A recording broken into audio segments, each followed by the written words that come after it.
All right. Great day, everybody. Fantastic to be here. I'm extremely excited for this interview. I've been following our guest for about a year or so on social media and have loved everything he stands for.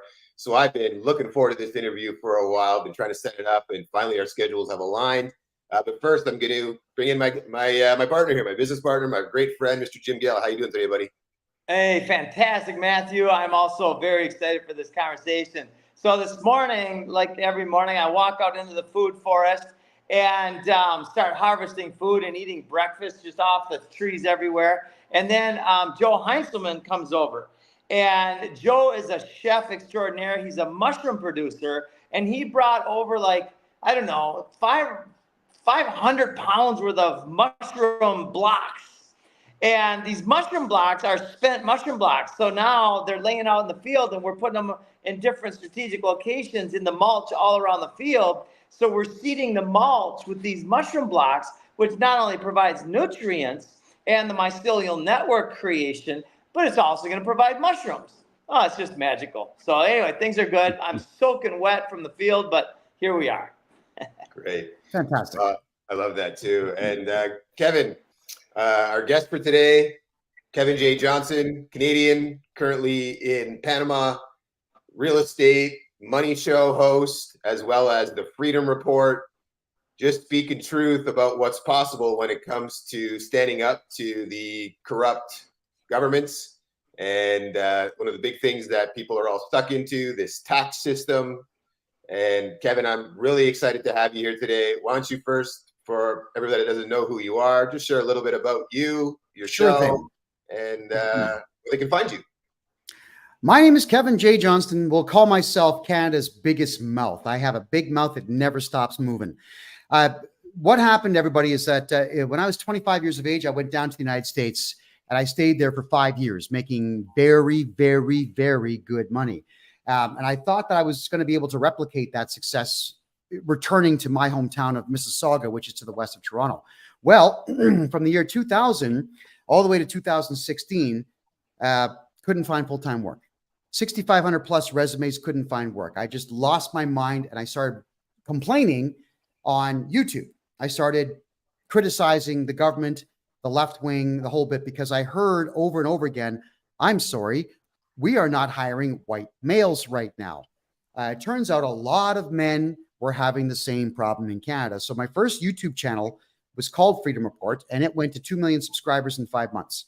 The Canadian government panicked because I was outdoing the Canadian Broadcasting Corporation and CTV and City TV and CHCH combined. I was outdoing them all, and they had federal money. So how could one big mouth guy with one laptop, the same laptop I'm using right now, have that much traffic in that shorter period of time? The government began pestering me and bothering me. And in that entire amount of time, everybody, because I podcast, because I'm always got a smile on my face, and I expose bad people and I teach Canadians what their rights are, the Canadian government has locked me up in solitary confinement for 7 months of my life. They've put me on house arrest for 3 months. They banned me from the internet for a year. Stole my house, which was about $1.1 million value, stole my car, which was a 94 Trans Am, drained my bank accounts, and then put me on welfare and told me to keep my mouth shut. Literally. So November of last year, I'd had enough of weak males, not men, weak males and psychotic women, all left-wing nuts, dictating the terms of my life to me. I took my last $900 and I went to Costa Rica. Now, Costa Rica was good because I was able to clear my head being in hot weather for the entire winter. But Costa Rica is not the place for me. The only industry they have is real estate, and real estate is expensive there. Canadians can't afford it. So I couldn't make a go of anything in Costa Rica. And that's when I just said, I quit. I'm not paying $20 for a burger anymore. I'm not paying $9 for yogurt anymore. I'm going to Panama. I've always wanted to see it. Gone. Since I got to Panama, I have moved into a luxury condominium. The canal is right there. And I have met with 3 mayors of 3 major cities, the 3 biggest cities, in fact, in this country. And I'm making about 40 grand a month, which I would never be able to do in Canada. Like, just never. So what I've decided to do is I'm helping Canadians move their money here to Panama where it's safe. I help Canadians with their taxes, like completely eliminating their CERB debts, their income tax debts, their corporate income tax debts. And now I'm buying, selling, and trading Canadian corporations that are failing. And I have the protective veil of being here in Panama to do all of this. But, just in general, it's a better country. Panama will be a G20 country in the next 10 years. They are rebuilding their entire country right now. They've got a brand new highway going in from Panama City to the Costa Rican border. They have 24 kilometers of monorail going due west, bringing people in and taking them out of the city. The subway system here is more advanced than Toronto, Vancouver, and Montreal combined, and it's only 35 cents to take a train ride anywhere you want to go. The buses are 25 cents to ride, and I'm spending less than $9 a day on groceries. Now, I'm a pretty big guy. I weigh 200 pounds. I need some calories. And telling you the truth here, I eat everything that I want to eat, which is pork, beef, chicken, fish, yuca, potato, and salad. And I'm doing it for less than $9 a day. My grocery bill would be what? $150 a month, maybe? It's incredible. Yeah. So why would I not want to be here making money from Canadian and American clients and living the dream here in Panama? I have only one complaint about the entire country, just one. And it's only because it's equatorial that I get 12 hours of daylight and 12 hours of dark. I do miss the day-night cycle from Alberta, whereas in Calgary, I would have the sun coming up at 4:30 in the morning and going down at 11 o'clock at night in the summer. I love that. But if that's the only complaint that I've got, I'm doing pretty good in life. And it's a little warmer there too. It's beautiful. It's 83, consistently 83 all the time. I love that weather. That's beautiful. Oh my gosh. That's why I moved from Minnesota to Costa Rica. Same reasons. A lot of those same reasons. Yeah. Good. Like Minnesota's brutal winters. Absolutely brutal. Horrible. Yeah. And so is Alberta. Calgary had minus 40 degrees Celsius for a week last Christmas. I couldn't stand it anymore. Enough was enough. I had to go. That's ridiculous. That is just ridiculous. I think that's where they meet. Fahrenheit and Celsius meet is at negative 40. Yeah, you're dead no matter what. Yeah. So how did you get, what was I've been through some similar situations where I recognize the government is not here to serve us, but to enslave us. And I started saying no. And there was a certain point when I was broke after doing $1.3 billion in business, making a lot of money. And then the systems were just so corrupt. And at that point when I was broke, there was nothing left to lose. So I gave up my fear. I gave up my fear of saying everything I wanted to say. What prompted you to go full at it? I think you kind of already explained that, but was there a moment where you said, I'm not doing this anymore? Yeah, there was. Remembrance Day. In Canada, we have Remembrance Day where we do remember and we're supposed to honor the fallen soldiers who fought for our democracy and our way of life. I went to the city of Edmonton and I met with a lot of veterans, and I sat and I had lunch with them. And the stories went back and forth. My life story, some of their war stories, all this went back and forth. And I asked a question. And I got a very unsatisfactory answer to it. I said, look, gentlemen, not for nothing, but you're trained killers. The government put a lot of money into teaching you, training you how to kill. And not only kill, but do it well. And not only do it well, but win. So let me ask you this. We're all sitting at this table, and I'm buying lunch. Even though I'm on welfare, I'm buying lunch because they don't give you anything for it. Why are veterans and soldiers in Canada not getting together, forming their own militia and taking down the government one city at a time? And the answer really that I got was they looked around and the one guy looks at me and says, I don't know. He whispered it to me. I don't know. I thought, well, now you've got something to think about, I suppose. And what bothered me about that is that when trained killers are being treated like complete garbage by the same country that they pledged their life to serve, when they lost friends of theirs in battle, when you go to war at age 18 or 19 and an explosive goes off and your best friend is now in 3 pieces and his innards are all over you and he's still alive, begging you, please put me back together, please help me, save me, and you can't. And then you come back to a country where the radical leftist and radical Islam and the radical communist Chinese government now rule the roost. Why are you not fighting it? You should be at least enraged by the fact that your friend being in pieces now means nothing. Do something about it, and they won't. So I realize that there is a culture of cowardice in Canada that's systemic. It's right across the board. And that's when I thought, I can't be here anymore. There's no tough men left. I tried to do my very best. I saved millions of Canadians' lives by telling them there was no pandemic. Don't take the needles. I've saved millions of Canadians lots and lots of money saying you don't have to pay tax if you do it the right way. You don't have to pay municipal fines. Here's how you win. I've done all of this stuff, and I've paid the price for it with prison time and 7 legitimate attempts on my life. And then I realized that even the trained killers won't fight. I got to go. What the hell am I fighting for?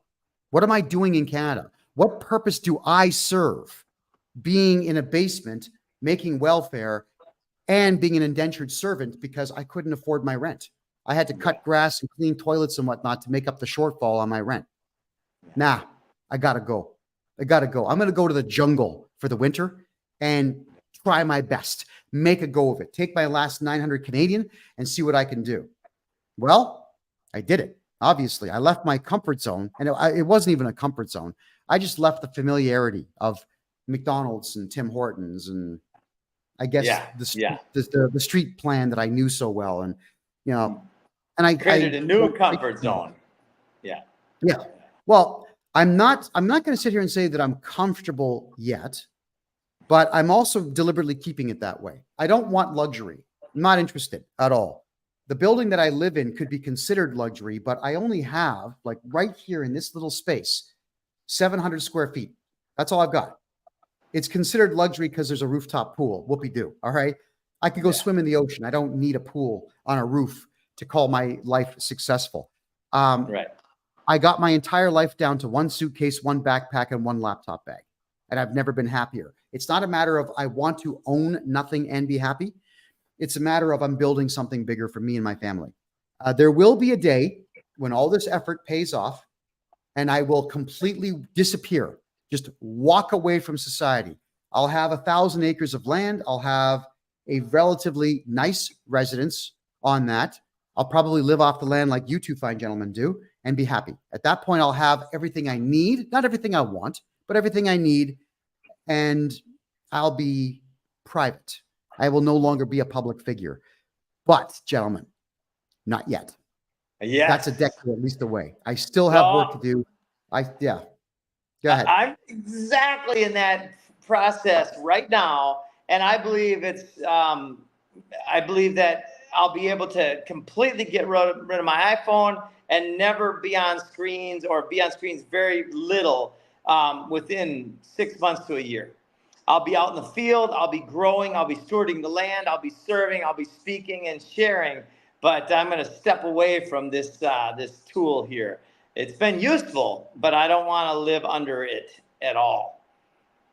So Kevin, I want to know, what are some of the most important things that you think people need to really grasp about how we've been fooled into a system where they take our money? I trade my hour for my hour of pay, and then they get theirs first from that.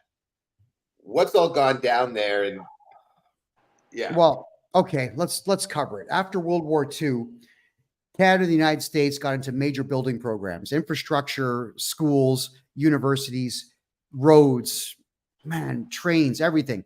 And both countries were granted unlimited freedom to do what they wanted to do within that system, which meant, and also there was no welfare state, which meant that you had to do or die, but you had the freedom to do.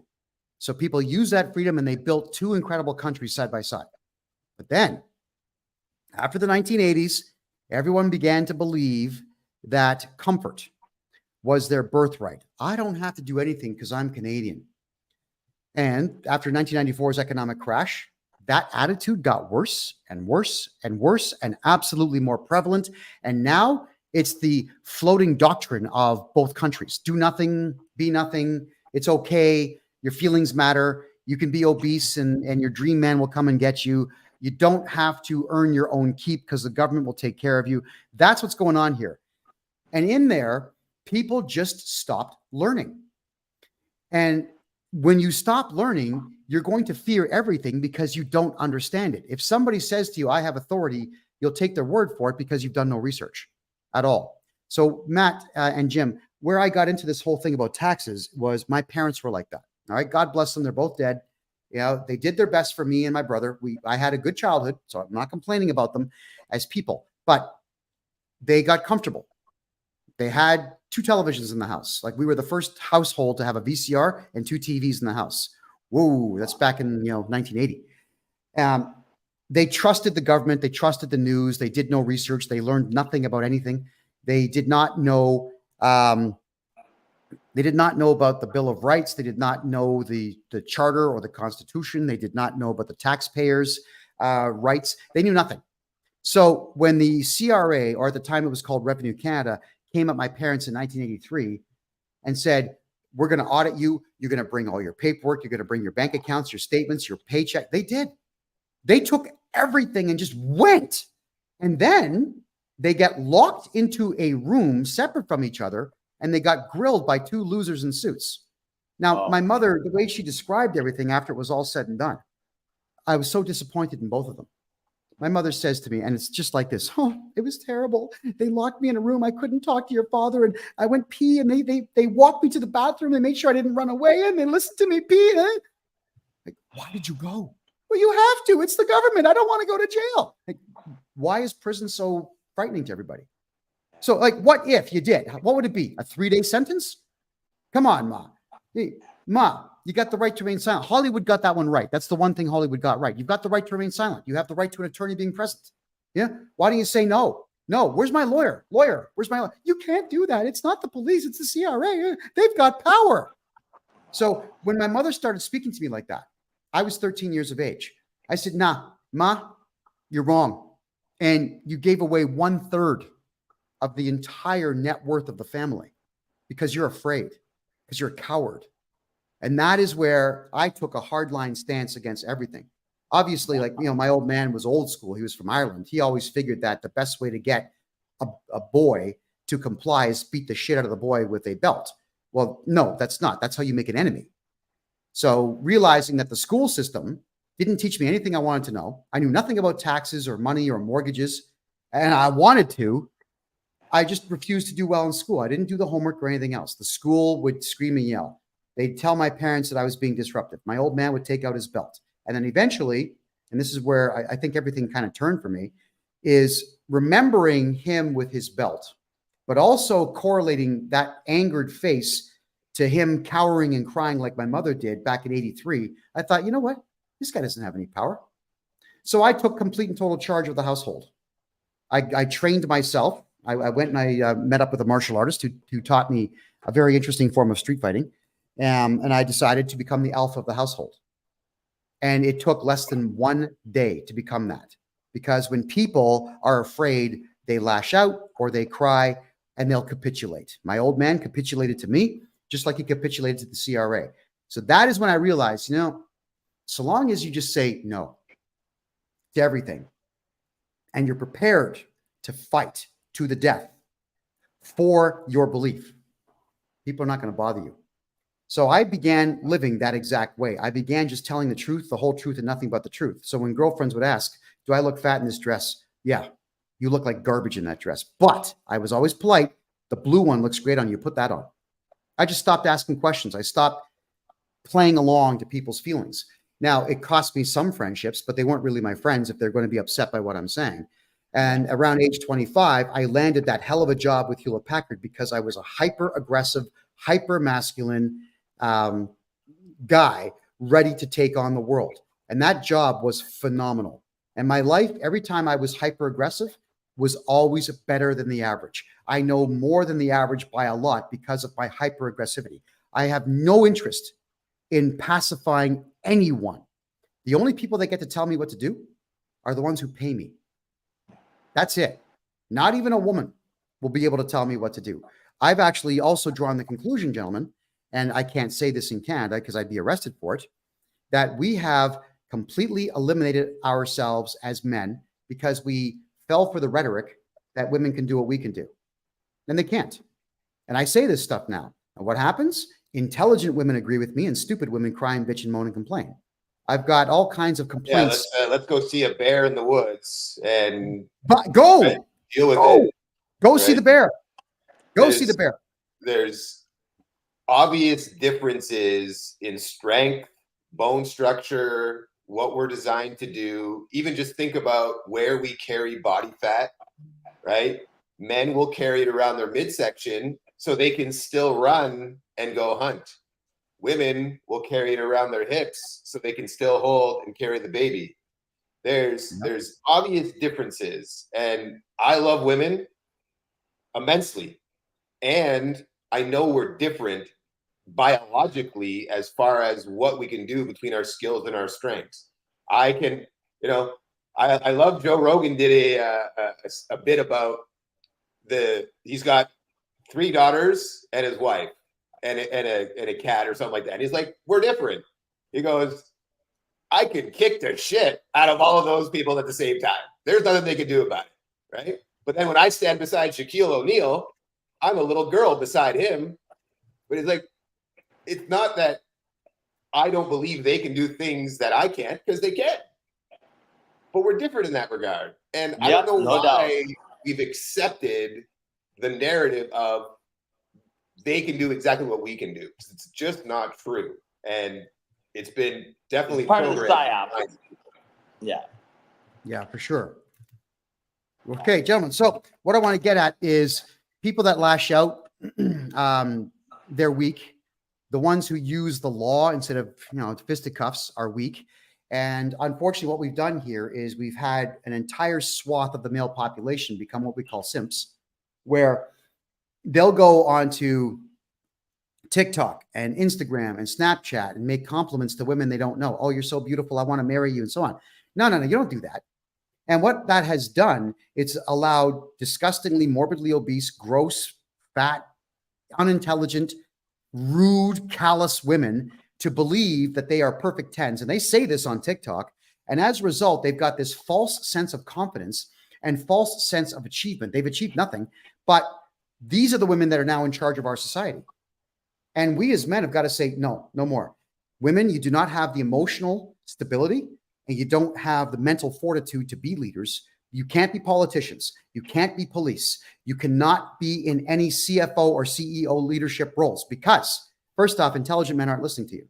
I don't listen to anything women say, period. If you're going to give me a command, you better be prepared to kill me because the answer is no, period. And I've had guns drawn on me by women cops where they would say, come over here and talk to me. No. Why not? Well, because I don't talk to women. Get lost.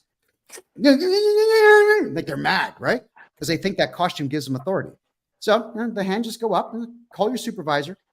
Call your supervisor. Women are not built for this stuff. And we have all said, well, they are. Well, no, they're not. So all those ladies out there need to understand that you can't do what men can do. Accept it. Let the man be a man. Make some babies. Run a really nice household. Let your man go out and work. If you're involved with a man who does not want to go out and work, get rid of him and find one that will. That's what you've got the right to do. But don't think for a second that because some feminist says you can do it, that you can do it. You can't.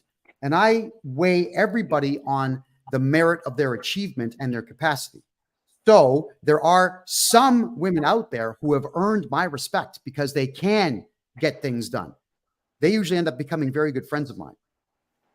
The rest of them who just squawk and bitch and moan and complain, I've got no use for. When they squawk and moan and complain about me publicly, that's free advertising for me. So thank you for that. But it proves my point that if you're going to cry like you hate women, you're a misogynist, like that's not an argument. Deconstruct what I've said that's on the biological and scientific scale. And they don't do that. They just throw insults.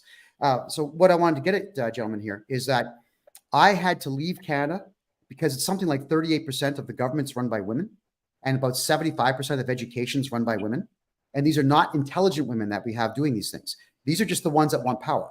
And somebody who just absolutely wants power without having earned it is dangerous. And all these left-wing freaks, these women out there who are engaging in all this LGBTQ rhetoric and nonsense, are destroying our country and destroying masculinity. When men are disinterested in dating like they are now, what's happening? The birth rates around the world have dropped everywhere. Every Western country, all dropped. Like South Korea is a prime example of that. The men are not chasing women at all. It's 0.72 children per couple. That's not replacement value. Their population will drop to less than 4 million if they're not careful. And South Korean culture is pretty good. I wouldn't mind seeing South Korea exist 100 years from now. It won't if they keep this up. Japanese are less than one now per one child per family. Japan's a pretty cool culture. I'd like to see Japan still be around 100 years from now. Again, if they're not careful, it's not going to happen. And white people in the Western world are not having kids. So, I'm thinking here, right? It's all social engineering, guys.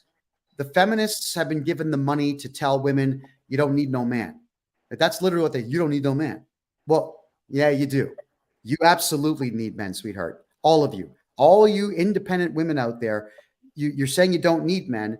But really, what did you do to earn the money that you have? The vast majority of women who are millionaires inherited it through death of their husband, or they stole it through divorce, or they are earning it, but it's on OnlyFans or some type of pornography. Women who sell their bodies to simps do very well, but it doesn't mean that there's a few things in there that, in my experience, so I obviously get that a man boxing a woman in the Olympics, that man should be put in jail, right? That is just obvious to most logical people. Running companies, or at least being the stewards, a well-organized and mindful and confident woman who knows her shit is an incredible business partner. And I've had them, I know them, and they are badass. And they can get shit done that some men can't get done. What I would love to go to, though, is your way about getting around taxes. And by the way, I don't pay taxes publicly. I don't pay property taxes. I don't pay income taxes. And this is a foundation, and we're very strategic about our Declaration of Freedom.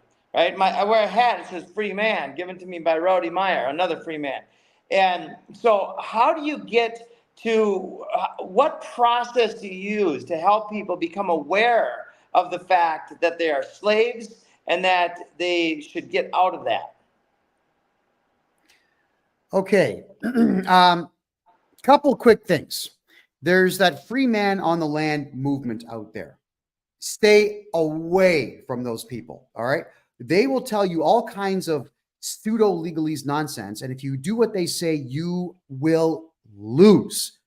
However, with that in mind, if you decide that you don't want to pay taxes, you absolutely do not have to. And you just have to do it the legal way. And I use Canadian law. There are a number of laws that we need to utilize to get this to happen. The Excise Tax Act, which favors the taxpayer, not the CRA. The Income Tax Act, which favors the taxpayer, not the CRA. Then there's the CRA Act itself, which is junk. It's a garbage document.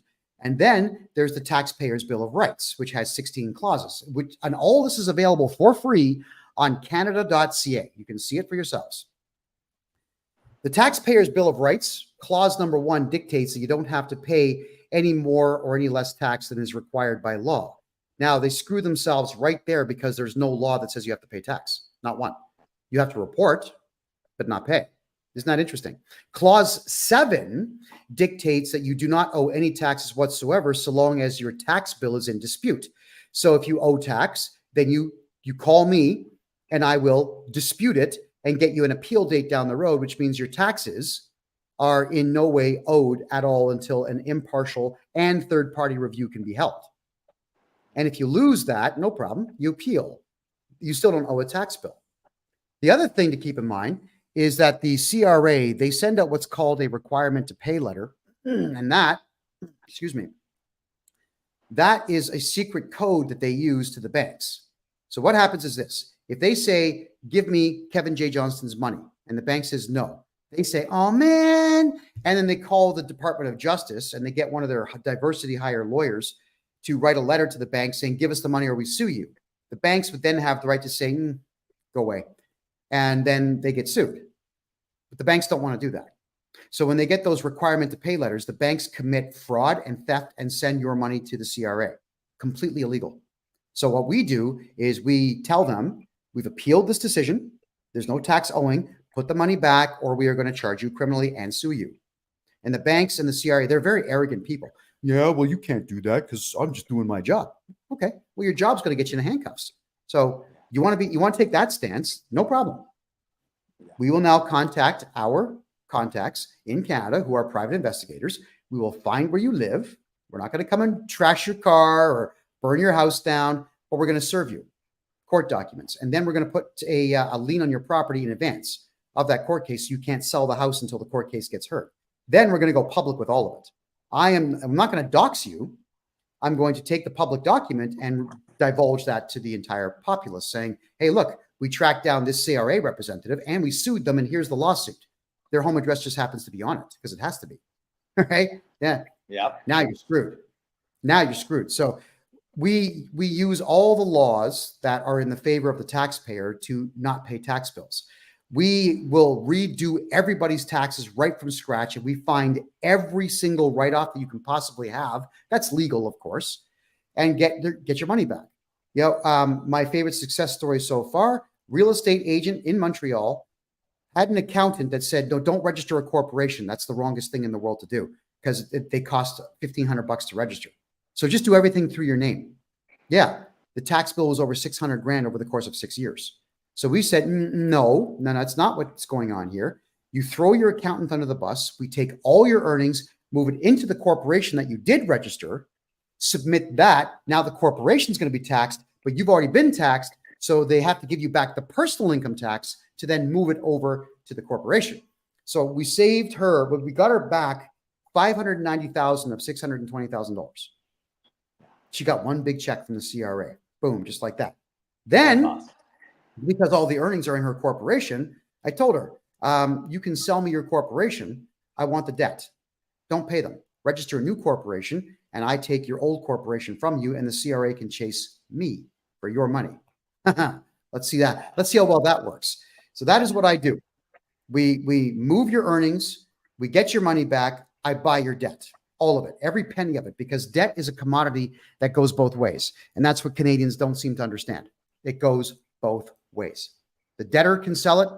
If the creditor can sell it, so can the debtor. Yep. I've heard similar. That's a great practice, man. I love it. Yeah, but it's all legal. It's not free man stuff. I'm not saying taxes are illegal, don't pay it. That's ridiculous. No. People who work for the Canada Revenue Agency, people in government in general, they've got something wrong with their brains. All right. And what I mean by that is they love paperwork. So something pops up on the screen saying letter A is missing. So they phone. Okay. Here's your letter A. And they go away. If you just give them the piece of paper that they want, they go away. It's great. It's wonderful. So that's what we do. We give them letters stating that I now represent the client. You can talk to me. By the way, here's a Freedom of Information Act form. Here is a demand for disclosure. Here's a no trespass notice. Here's a no contact notice. Here's all the above. Now you got no choice. You got to talk to me. And I will answer you within 24 days of any request that you make. We're not going to be jumping because you say so. No, it's on my time, not yours. So I will send off a letter on behalf of a client stating that, hello, I've received your letter dated August 9th, and you'll get a response by August 26th. Do not contact me or my client in the meantime. Yeah. And then we send our response. Yep. And then they get their little letter and they put it on the computer saying, oh, okay, he replied. Now what? If they assess my client, no problem, we appeal it. So that assessment is now invalid until the appeal can be heard 18 months later, maybe 2 years later. Think about that. So you mentioned the free man on the land stuff a few times. Now, these are just words, right? They mean different things to different people, and there's different processes that people are advocating. Right. Here's my stance. I am free simply because I am a man and I am not born into, I was born into slavery, but once I recognized that I was a slave, I decided that I wasn't going to be a slave anymore, and I am simply free. And we are being incredibly strategic about how we demonstrate our freedom. And for instance, I've had 2 government officials come along with senators, and I've met presidential candidates and congressmen who have come here, and none of them have disagreed with me because we are serving the land, we're serving ourselves, our families, and the land and our community. We're simply doing good. And that has been the strategy that when they leave, 100% of them have said, I'll never bother you again. And now if I were in LA, if I were in Canada, I might be in jail like you were. But I am here, and whatever may come, may come. If I am killed, then the message will go exponential because I've been on 700 podcasts and so on. So I'm taking that stand. Yeah. Well, gentlemen, I am what you would call a man. I get what you're saying. I'm not a person. I'm a man. A person's a corporation.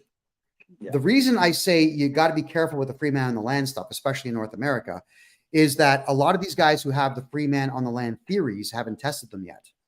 Or if they have, they've had the hell beat out of them by police, or they've been incarcerated by judges, or whatever it might be. Now, Jim, good for you for doing it. But I think you and I can agree on this. If you're doing free man stuff, you have to play it perfectly.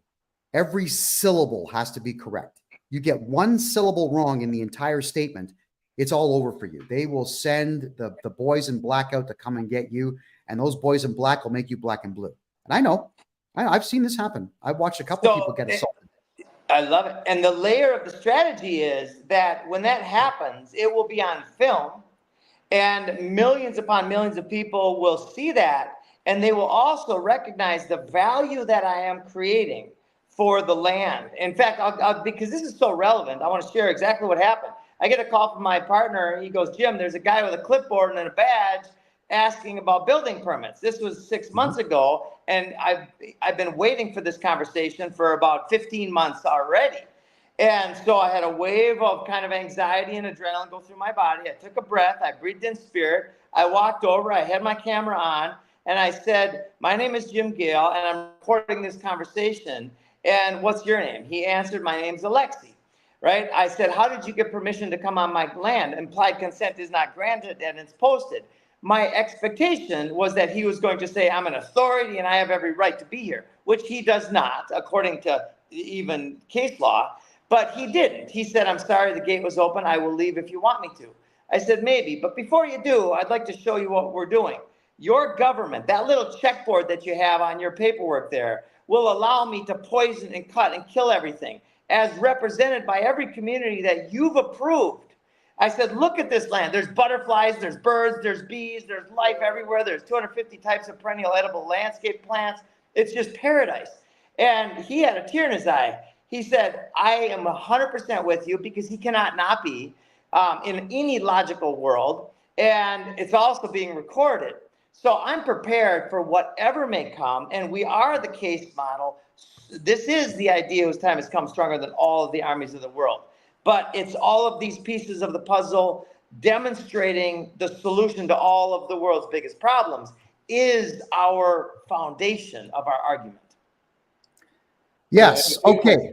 Kevin is getting at, I think what Kevin is getting at there, and I know, Jim, you and I both agree on this for sure, it's the word magic, right?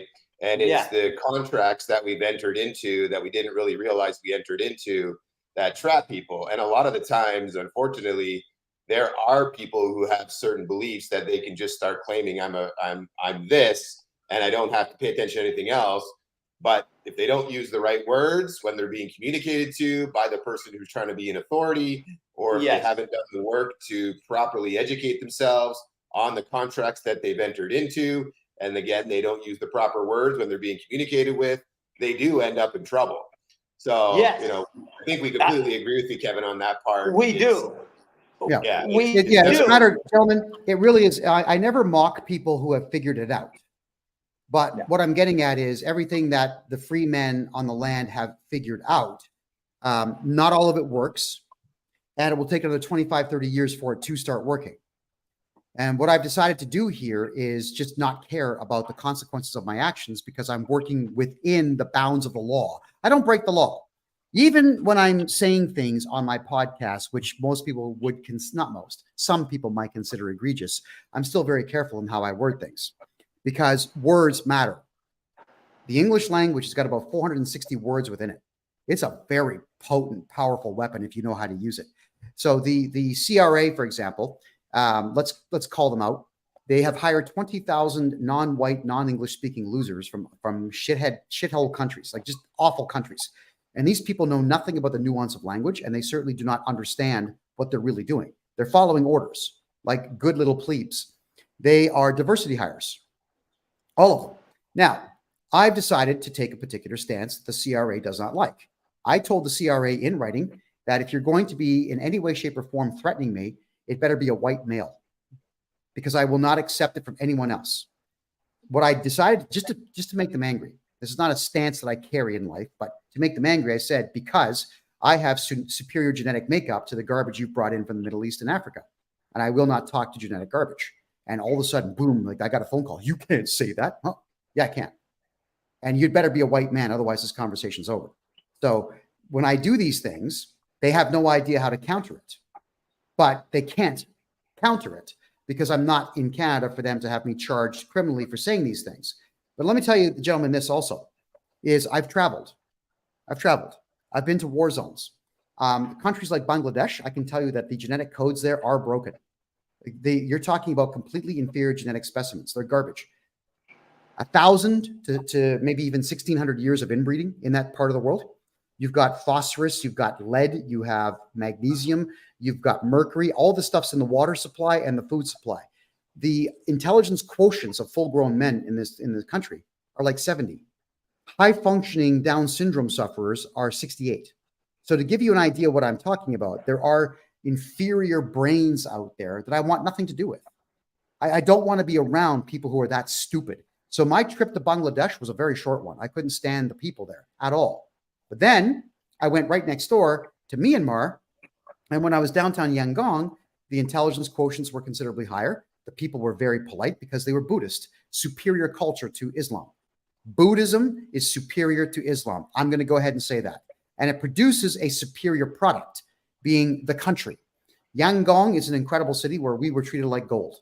Bangkok, great town, treated like gold by the Thais.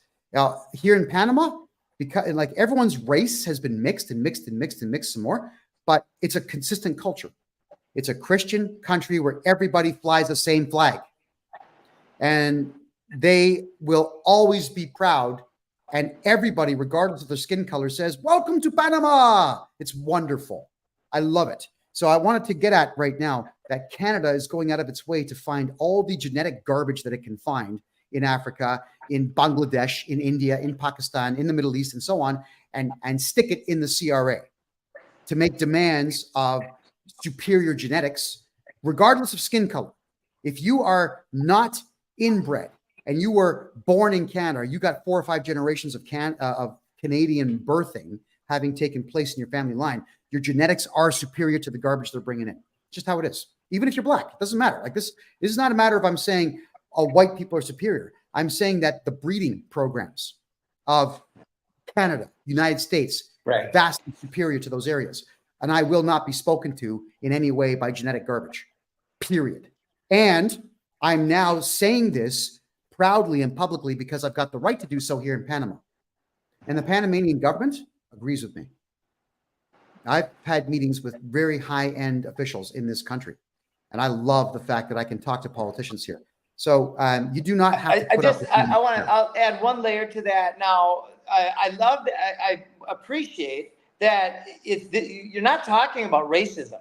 You're not at all. You're not talking about the color of somebody's skin defining the content of their character. You're talking about inbreeding defining the content of somebody's ability and character and wisdom, right? Just like that. Boom. That was That's it. just confirmed on a recent show. And I've lived in Karachi, Pakistan, and Dar es Salaam, and 40 all over the world. And I have witnessed this where cultures that are sexually suppressed, and you mentioned Islam, the inbreeding that goes on in Islam because of their suppression and their tyranny is extreme, and this is represented in their IQ and their birth defects and all that, and that is not just a statement of belief system, it's statistically validated. Right. Okay. So I agree with everything you said. Sorry, one second there. Randy, I'm in a podcast. I'll call you right back, bro. So what I want to say here is that practices. Islam is a culture. They've made it into a culture where incest is best, where marrying your cousin is great.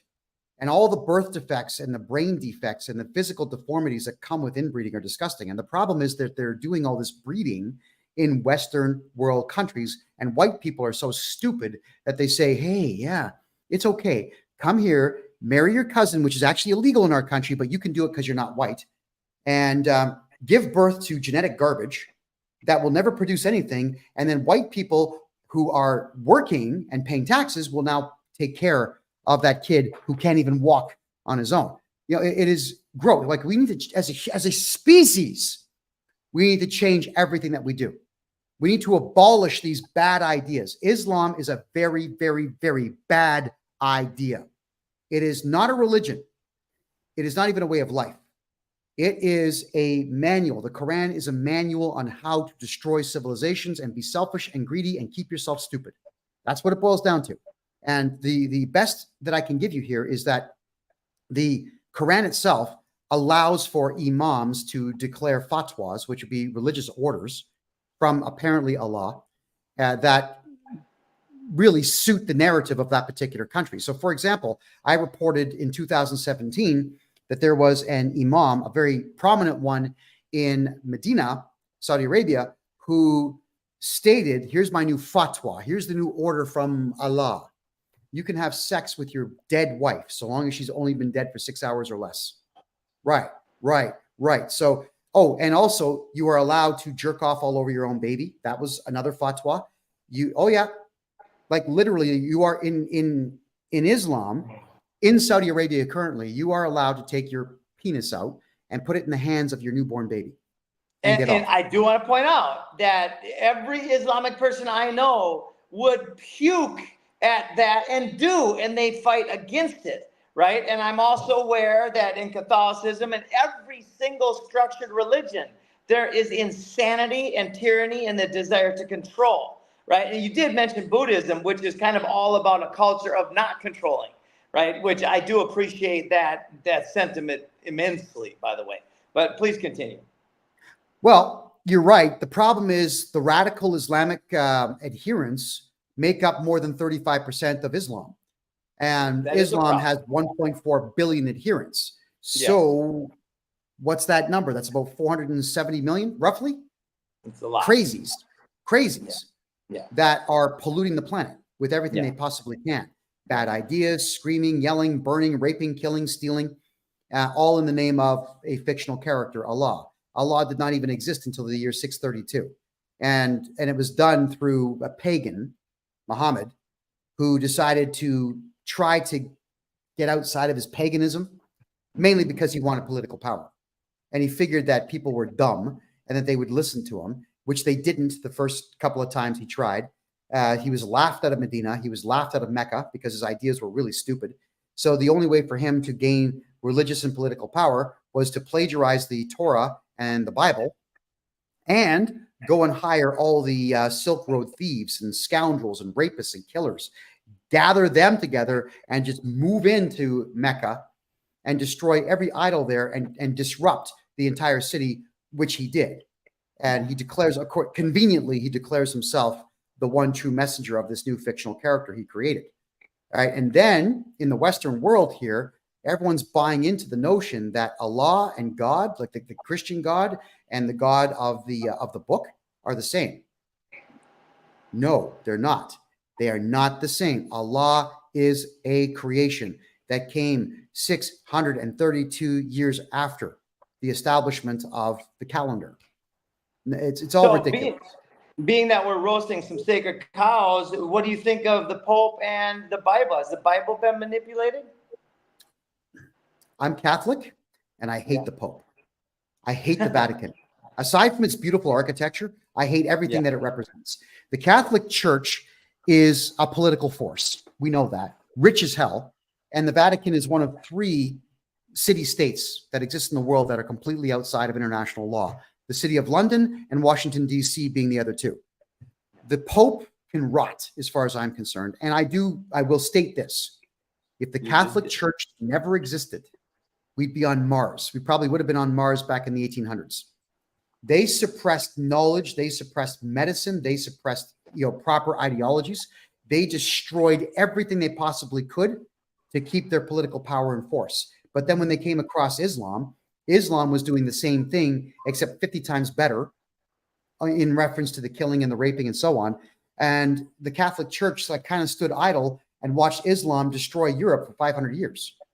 And then finally said, okay, they've made it to the Atlantic Ocean. We should probably step in. No, the Catholic Church is absolutely worthless in my eyes, period.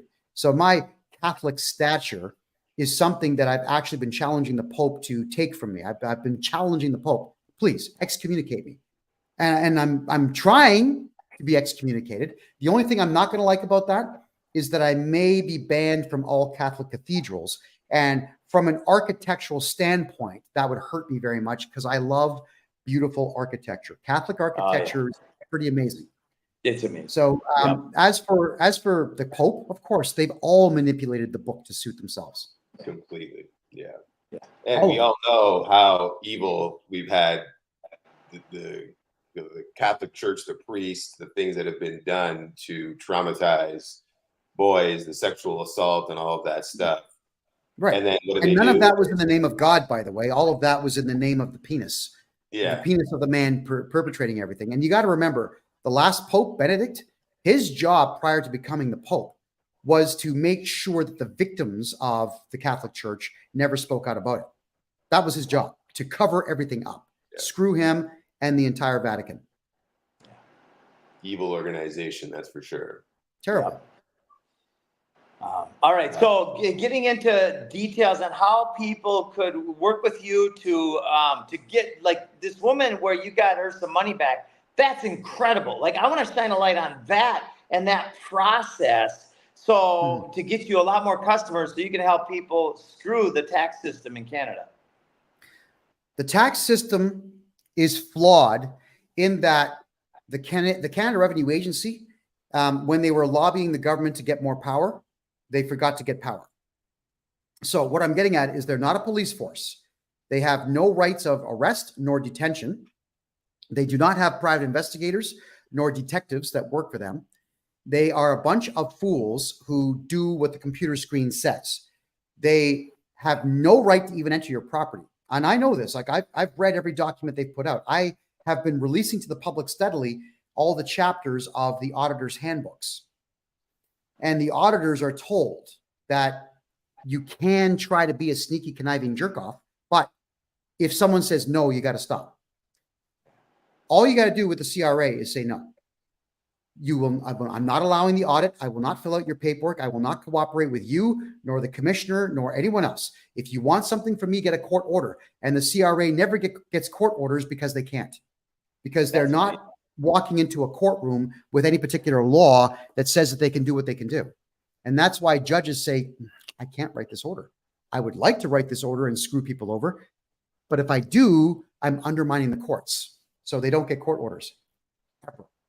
When the CRA gets sued, they either lose or settle 97% of the time. And when they sue, which is not often, they lose 99% of the time. They only win in the third or fourth appeal.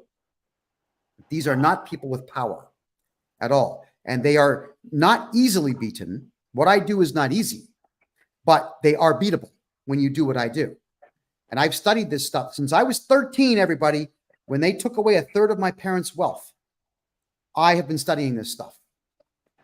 When you're hiring me to do your taxes for you, to get you out of tax debt, you're hiring 4 decades of rage and hatred. Let it work for you. Let my rage and hatred towards the CRA as an entity work for you. Because believe me, I'm not going to bow down to anything they say. It doesn't matter what they threaten me with. I'm completely immune to their threats, because even if I was still in Canada, I'm not breaking the law.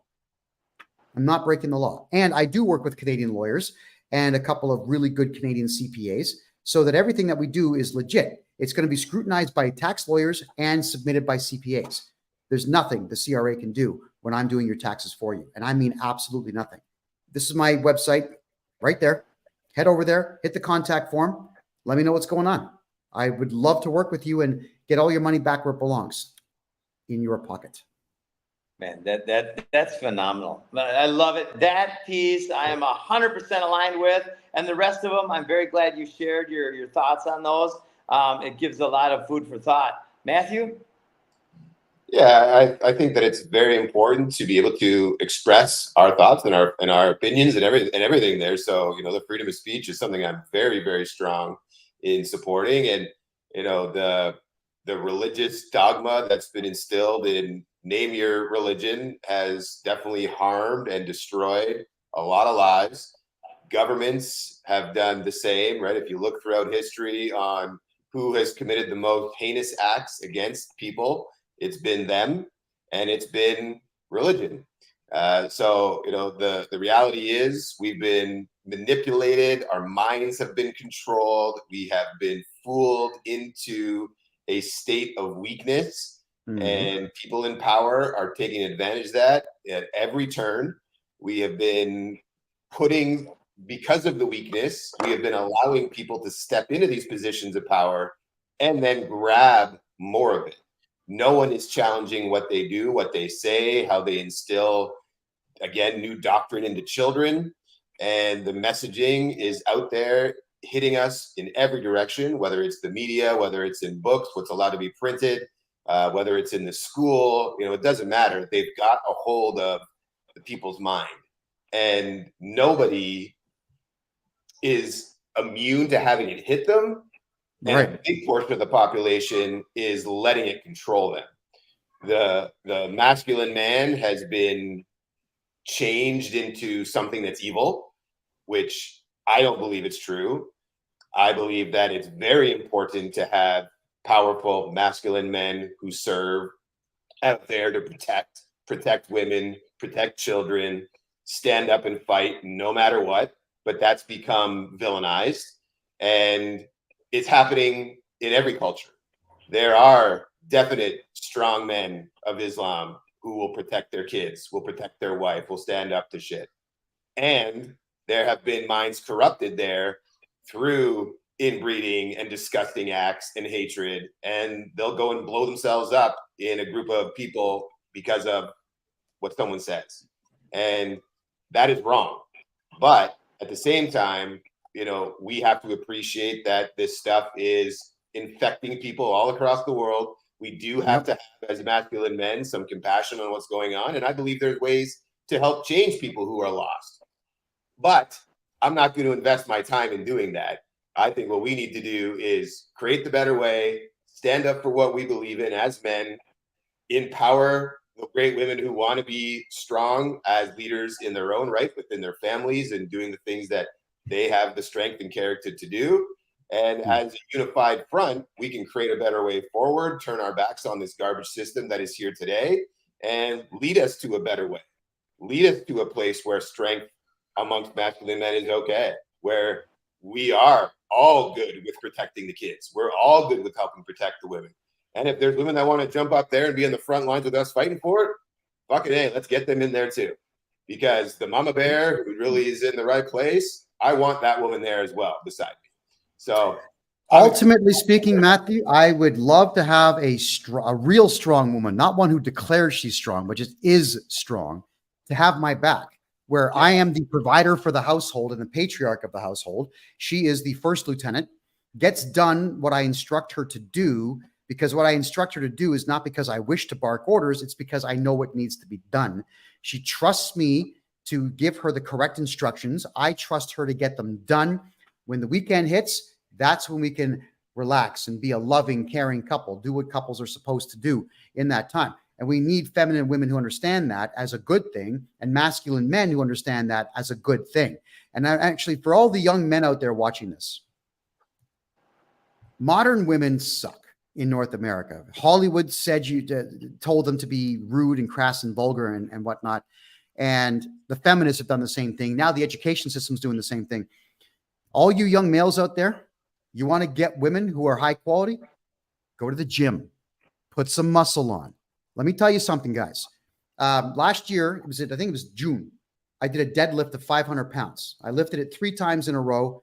And I can tell you that all the women out there over 40 that I was playing pickleball with and whatnot, they're like, oh my God, you lifted 500 pounds? I'm like, yeah, okay. I got laid, man. And it wasn't one, it was a few, because they're impressed by a man who decides he wants to go out and just be masculine, be strong. They like the fact that my biceps are huge. They like the fact that my legs are loaded with muscle. They like the fact that I showed up driving a really, really hot car, which I did have at the time, before the government stole it from me. They like the fact that I simply don't care what the end result of any decision is that I make. They like that bad boy. Now, I'm not a bad boy that does stupid things for stupid purposes. I'm a guy that just does what needs to be done during the day. And women do like that. So you young males out there, go to the gym, lift weights, have really good endurance, get your body shaped, because they like that. And also you will feel better about yourself. Yes. Fill your head with knowledge. Forget everything that's left wing. Read books that were written before 1990, before all this political nonsense got into it, all this political correctness got into it. Read books, one a week. You guys got to fill your head with stuff. You got to have a large vocabulary. Make sure your vocabulary is at least 80,000 words. Here's why.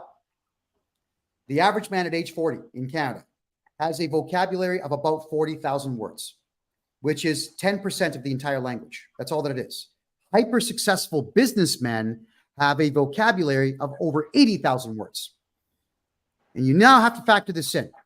Every word in English pertains to something, some historical event, some action. And because of that, with that guy knowing 40,000 more words than you, he knows 40,000 more things than you do. Naturally, he's going to be more successful than you, especially if he's hyper masculine and acts on these 40,000 things that he knows more than you do. Fill your head with knowledge. Work on you. Don't chase tail.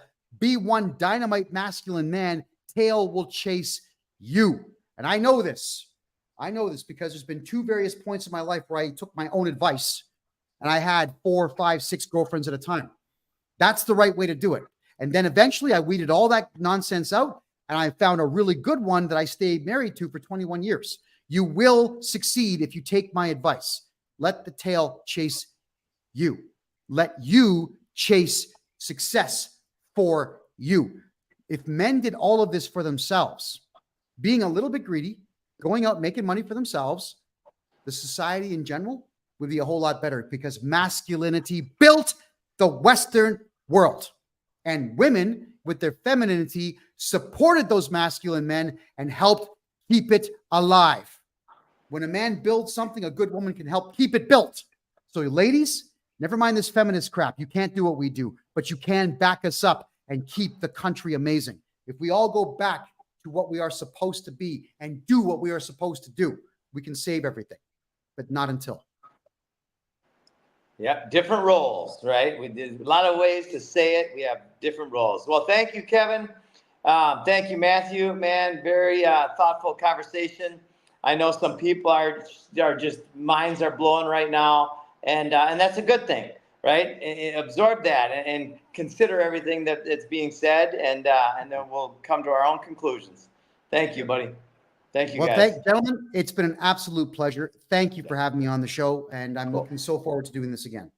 All right. Awesome. Thank you so much, Kevin. Great words. And thank you, everybody, for tuning in today. We hope you have an amazing day overall. And definitely, listen to this and consider it. Keep an open mind. The powerful thing here is that we do have the ability to make up our own minds and take our own action. And it's time for us to definitely get into action to change our situation, unlock the abundance that exists within us all, and create a better place for everybody. So Done thank you for deal. tuning in today. Done Have an amazing day. Gentlemen, Ciao thank for you. now. Thank you.